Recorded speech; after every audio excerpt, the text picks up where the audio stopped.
All right, folks, this is the recorded version of the second half of the program, and I welcome back the great Jeffrey Deskovic. Good to see you, brother. Good to see you. Now I lost him. I think he lost his signal. Let me bring him back on here. So I was going to talk about with Jeffrey. He's got to be excited about tonight's game coming up in 1 hour and 20 minutes here. Oh, there he is. There he is. Now we got him. Hey, can you hear me? I can hear you, Robert. Yes, can you hear me? All right, buddy.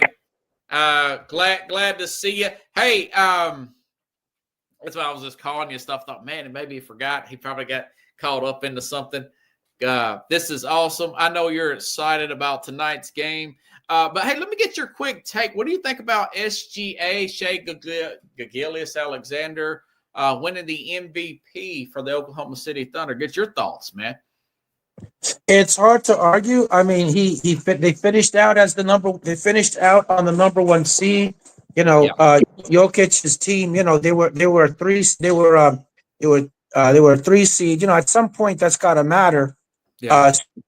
I agree with giving him. I agree with giving him the MVP. I mean, I still think that Jokic is the better overall, player. I think that his passing skills, certainly his rebounding ability, is definitely better than SGA's without question. But I mean, I think for this 1 year, SGA is a better scorer than Jokic is, although Jokic is a tremendous scorer. So I agree with it. I think he was. I agree with him getting the MVP. 110%. I couldn't have said it better myself. Love the energy he brings. You're right. I haven't even heard of any of these other players on the Oklahoma City Thunder other than Chet Holmgren, Jokic. And I love Jokic. Everything you said about Jokic is 100%. But we have heard of Aaron Gordon. Remember, he won the dunk contest 1 year, and he was pretty much a borderline all-star with Orlando. So SGA, best record. Now they're showing it. Definitely totally endorse the fact it probably should have been a unanimous vote, in my opinion. Of course, none of that information came out. Just broke about less than an hour ago. Let's rewind back, man. You called it. Good call here. I thought it was a little bit of Homer type of prediction with the Knicks beating the Boston Celtics, gutting out 2 20-point deficits to go on and win this series. Regardless of the Tatum injury, I thought they would have won it anyways. What's your thoughts on that series? What a series, man. That was an incredible series. I did call it.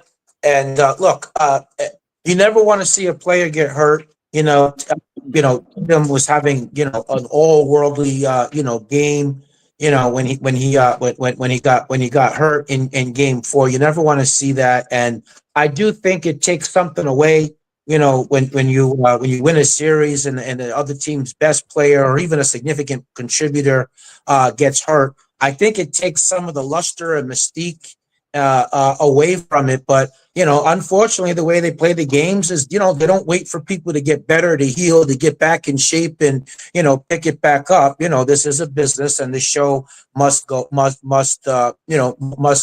I mean, it's like, did the Minnesota Timberwolves, beat the Golden State Warriors? Well, they won 4-1. Did they beat the Steph Curry Golden State Warriors? No, they did not. I do think that something that does take something away, but they won the series and they moved on. So I say that to say this, in terms of the, just to comment on the Tatum injury. He got hurt in game 4. The Knicks were up. It looked like they were going to win game 4. They already won both games in Boston. So I do. I'm just saying that you can't just say, well, because he got hurt that's why they lost. I mean, I think it was a factor in why they lost game 6, but I don't think it's a total explanation for the whole series. And to say that the Knicks wouldn't have won the whole series because they did have those big comebacks, and despite the monster game that he had in game 4, the Knicks were still ahead. at the time of the injury. Yeah, true. Plus, there's a good statistic there. I want to say 81% of the time when the road team wins the first 2 games in a series of 7, that they win the series. So, and I know that may be a little bit different for the Celtics, but the odds were stacked against them. Hey, I got to ask you, I know we're going back, a little recap here. Pacers upset the Cavs. Is this a letdown for the Cavs, or is it just a situation where the injuries were? I lost my man again, but I was going to ask him about, is this a disappointing season? Is this a disappointing season for the Cleveland Cavaliers, Jeffrey, losing like that, or is it just unforeseen circumstances? Well, speaking of credit, first of all, I want to give you credit because you did. Oh, yeah. As I recall, you called that. That was on the money. Yes, thank you. I didn't see one coming. Yes, that definitely was a disappointment on the part of Cleveland. Donovan Mitchell played out of his mind. I don't know that you can ask him to play better. Jesus, one of those games he put up 48 points, and it wasn't enough. I mean, I do think that the Darius Garland injury was a factor, but I don't see how being the number 1 seed and starting off the season 15-0 and losing in the second round cannot be viewed as a disappointment. I mean, the only thing worse than that would have been if they had gotten beat in the first round. Oh, wow. Other than that, I mean, that's kind of pretty much as bad as it gets. So yeah, I do think it was a disappointment.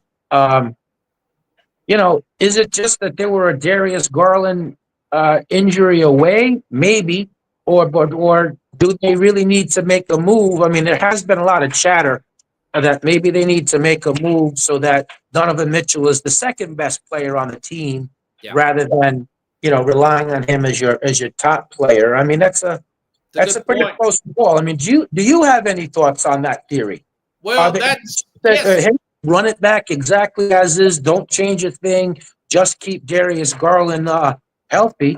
Or instead, hey, if we could make a move and upgrade, make a big move and have Donovan Mitchell be our second player. I mean, do you have a favorite approach of those two? Yeah, good question there. You know something? I wonder if they could get a Giannis on that team. If the Milwaukee Bucks would cough up a Giannis. I said this when he picked Cleveland in the free agency thing or whatnot. I think he was traded there. Excuse me, because I remember the Knicks were in possible contention to trade for Mitchell. I didn't think you could win with the guy. I thought there was a reason why Utah moved on for him. He's very ball centric. Kind of reminds me of a rich man, Stephon Marbury, a little bit. You remember former Nick there. That being said, they did have a great season. They did start 15-0. They did play well last year. I really like what Darius Garland was doing with this team. I didn't realize how much of a valuable piece he was. Can you make a move and get a Giannis? That would be a team nobody's talking about. Everybody's talking about Houston or Golden State to get Giannis. How about getting the Cleveland Cavaliers get a Giannis? That would be something I would look into. This is a talented team, though, and they all seem to be buying into the new system. I think Kenny Atkinson's a coach there now, right? Yeah, it's a very talented team, and they do have trade assets, so they could trade for him. I mean, I think there's no question that Giannis, between him and Kevin Durant, I mean, it's if you could get Giannis, that's the better move. Oh, younger player, about 4 or 5 years. So that would be interesting. Just had to get that in there. Golden State, that was the biggest reason I picked against them. You're led by 37-year-old Steph Curry, 35-year-old Jimmy Butler, 35-year-old Draymond Green. Should Golden State bite the bullet and really exercise just blowing that whole team up, including Steph Curry, Jeffrey? Oh, there you go. You muted You again. know, I really like the fit of Jimmy Butler and Steph Curry. Okay. I mean, maybe if you give Jonathan Kuminga, but then what else? I mean, I'm not really a big Podzemski fan. I mean, Okay. he really stunk it up, to me in the playoffs. I mean, maybe if they could package him and Kuminga, maybe somebody else, but would that be enough for Giannis? Maybe. Probably not, though. Probably not. Maybe they could get a reunion with Kevin Durant, though. Mm. I mean, the You're gonna upside have another older guy in there. get a player that could, potentially give them the 20 to 25 points a game and have plenty of years, which obviously Kevin Durant does not have plenty of years. I mean, I think he's probably got like 3 or 4 years left would be my guess. What do you think? I think these guys are all and Durant included, they're all role players, Jeffrey, off the bench guys, father time's undefeated, including Steph Curry. I love Steph Curry. I would actually try to work out something to trade him and just blow this whole thing up. And I said, work out something, Jeffrey. I said, work out. He's a legend. He's the Michael Jordan to the Golden State Warriors organization. If he said he didn't want to do it, I wouldn't do it because he's a Magic Johnson, Michael Jordan type of player. I just think these guys have hit that wall. And unfortunately, Jeffrey, Steve Kerr said that I may just be hanging around as long as Steph Curry's there, unfortunately, for the Golden State Warrior fans. Yeah, well, I mean, it's kind of hard to go from, the 4 rings, and then they were in the finals another 2 times. Let's not forget, that. How could you go from that to, like a rebuild scenario or even, mediocrity? I wouldn't want to do that either. So I could definitely understand him on that level.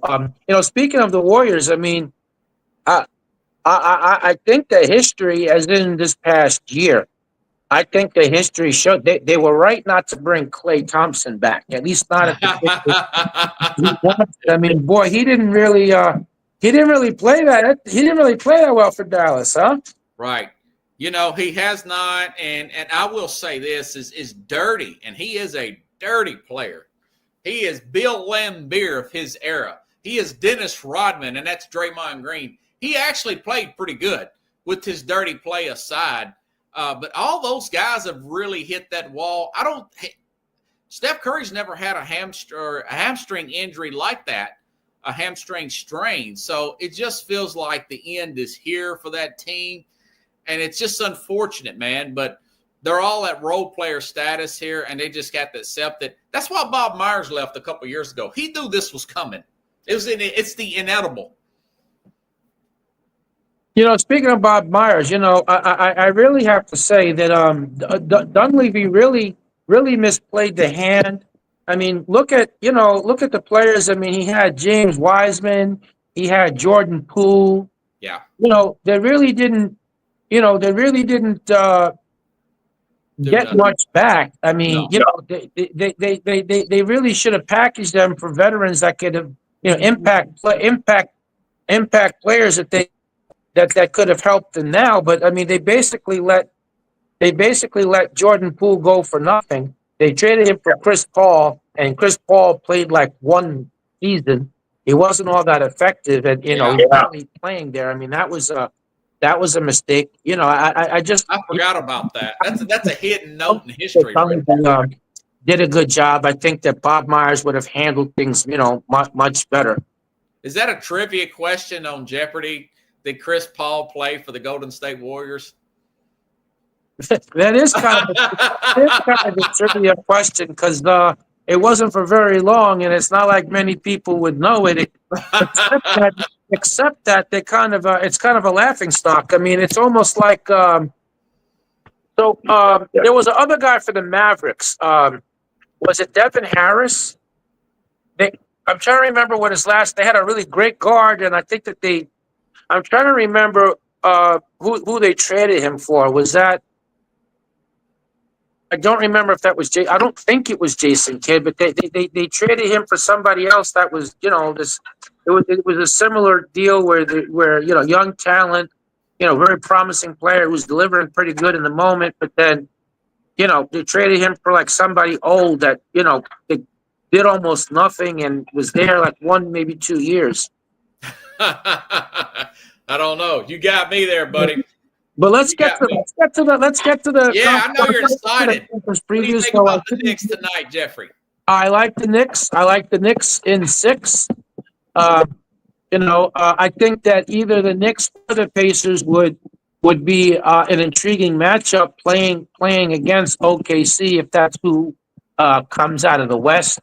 I was really disappointed. As I mentioned to you, my analysis. I mean, I like the Wolves in 6. I'm not leaving that, although they're down 1-0. But so you like the Wolves too? I mean, they wasted a great game from Julius Randle. I mean, how are you gonna get outscored 70-40 in the second half? You're up at halftime. I mean, that was really a big time disappointment. Yeah.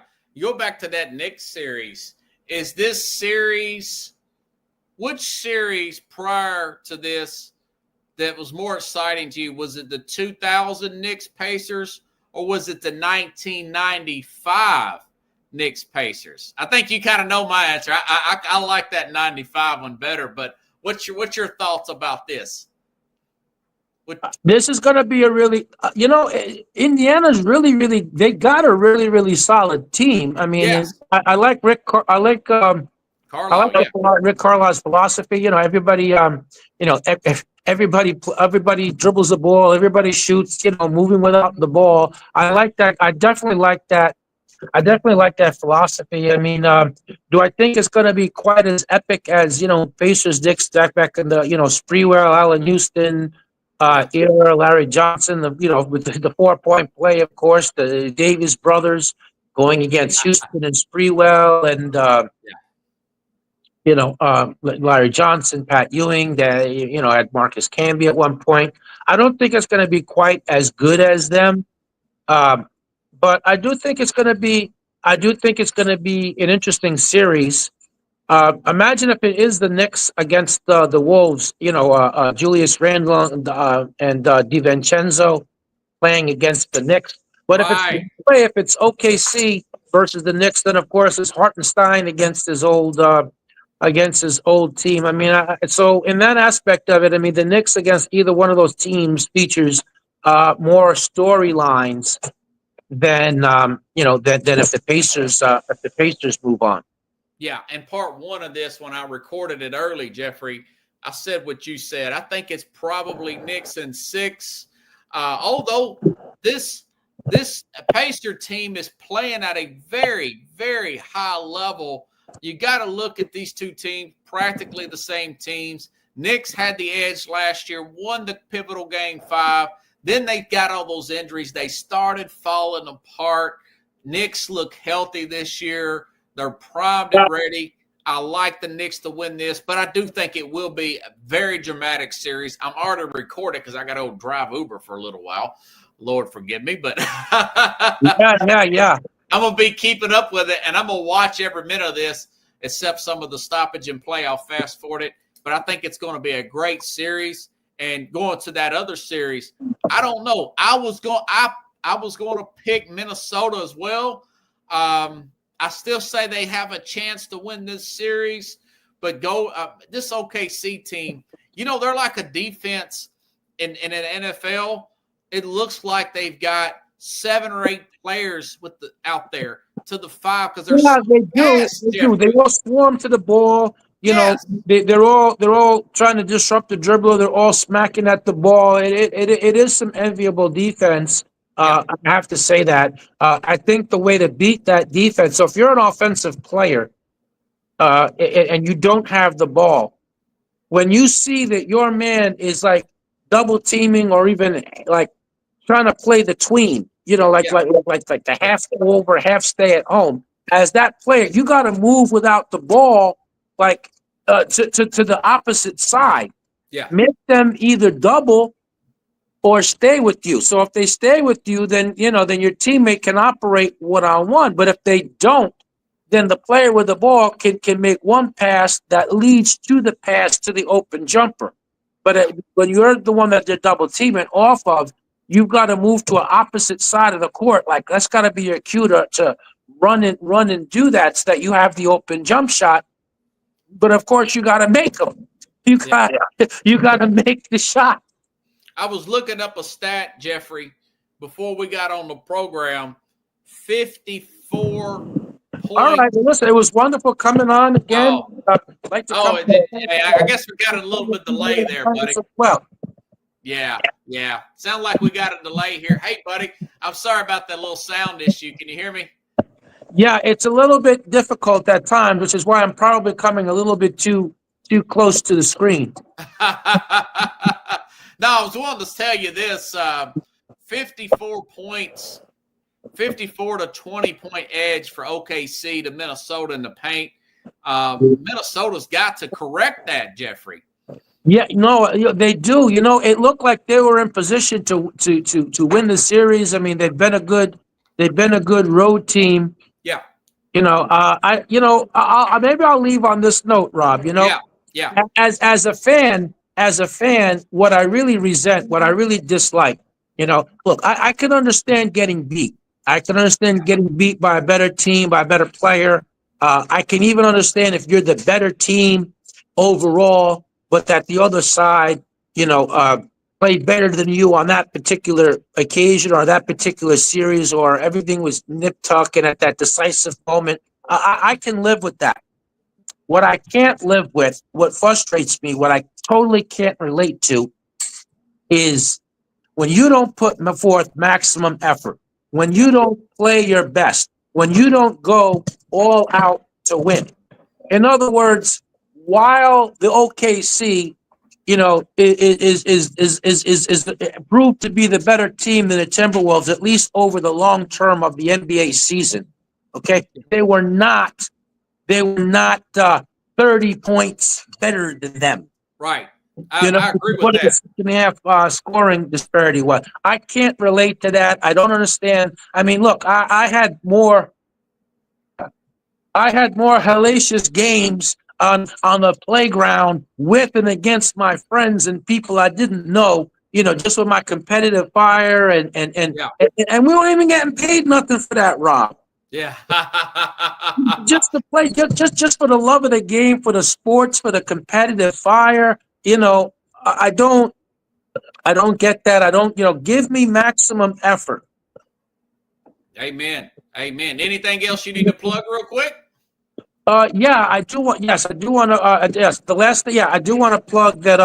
The foundation's gala, our third annual, spring gala, went extremely well. An anonymous donor stepped forward and let it be known, while maintaining his anonymity, he promised a $10,000 donation, but matching gift, which means that we have to raise 10. We got to get to a total of $10,000 ourselves through other sources in order to get the $10,000 donation that he offered.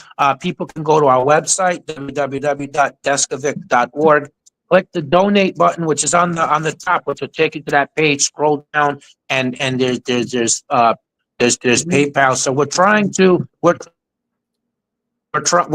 to get the matching funds. So I do want to plug that. We are going to have a video and a push on social media for that. All right, Jeffrey Deskovic, everybody. Hey, good luck to the Knicks tonight, buddy.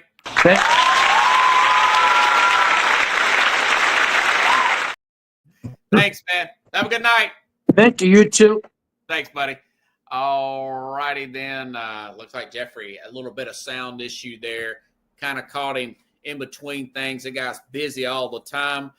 Folks, if he likes the show, share the show. I'll be back tomorrow, hopefully live. Tomorrow, 8 p.m. Eastern, 7 p.m. Central, here on The Real Sports Scope. Good night, everybody.